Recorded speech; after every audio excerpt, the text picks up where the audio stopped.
ನಮಸ್ತೆ. ನಾನಿವತ್ತು ತಜಂಕು ಸೊಪ್ಪಿನ ಪಲ್ಯ ಮಾಡ್ತಾ ಇದ್ದೇನೆ.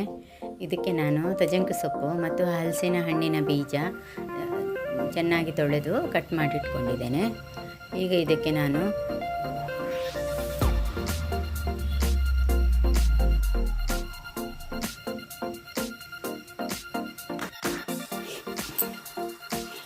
ನಾನು ಹುರಿದು ಹುಡಿ ಮಾಡಿಟ್ಟ ಅಕ್ಕಿ ಹುಡಿ, ಕೊತ್ತಂಬರಿ, ಜೀರಿಗೆ ಹುಡಿ, ಬೆಲ್ಲ, ಟೊಮೆಟೊ, ಕರಿಬೇವಿನ ಎಲೆ ಎಲ್ಲ ಇಟ್ಕೊಂಡಿದ್ದೇನೆ. ಇದಕ್ಕೆ ಒಗ್ಗರಣೆಗೆ ರೆಡಿ ಮಾಡಿಕೊಂಡಿದ್ದೇನೆ. ಎಣ್ಣೆ ಇಟ್ಟು ಸಾಸಿವೆ, ಉದ್ದಿನಬೇಳೆ, ಒಣಮೆಣಸು ಮತ್ತು ಕರಿಬೇವಿನ ಎಲೆ ಹಾಕಿ ಫ್ರೈ ಮಾಡಿಕೊಳ್ತಾ ಇದ್ದೇನೆ.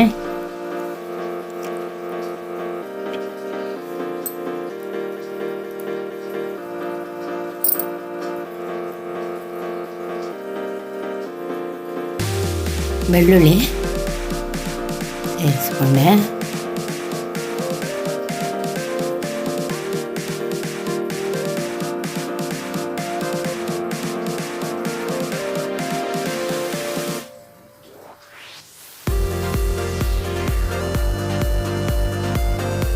ಹಸಿಮೆಣಸಿನ್ಕಾಯಿ ಕಟ್ ಮಾಡಿ ಹಾಕೊಂಡಿದ್ದೇನೆ. ಟೊಮೆಟೊ ಕಟ್ ಮಾಡಿ ಇಟ್ಕೊಂಡ ಸೊಪ್ಪು,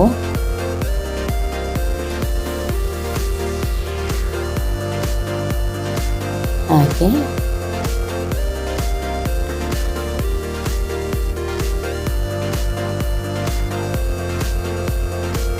ಚೆನ್ನಾಗಿ ಮಿಕ್ಸ್ ಮಾಡಿ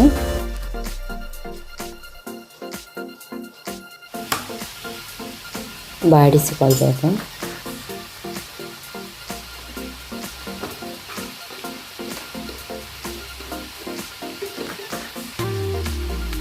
ರುಚಿಗೆ ತಕ್ಕಷ್ಟು ಉಪ್ಪು ಹಾಕೊಳ್ತಾ ಇದ್ದೇನೆ.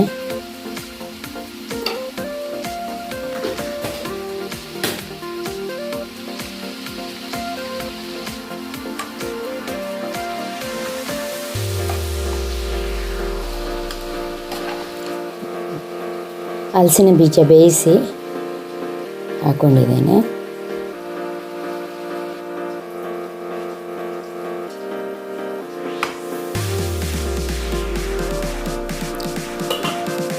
ಮುಚ್ಚಳ ಮುಚ್ಚಿ 5 ನಿಮಿಷ ಬೇಯಿಸಿ, ಈಗ ಹುಡಿ ಮಾಡಿಟ್ಕೊಂಡ ಅಕ್ಕಿ ಹುಡಿ, ಜೀರಿಗೆ, ಕೊತ್ತಂಬರಿ ಹುಡಿ ಸೇರಿಸಿ ಮಚ್ಚಬೇಕು. ಈಗ ತುರಿದ ತೆಂಗಿನಕಾಯಿ ಸೇರಿಸಿಕೊಂಡೆ.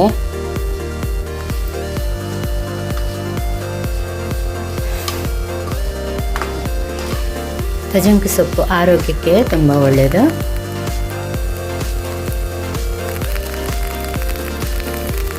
ಇದನ್ನು ಮಳೆಗಾಲದಲ್ಲಿ ಮಾಡಿ ತಿನ್ನಬೇಕು.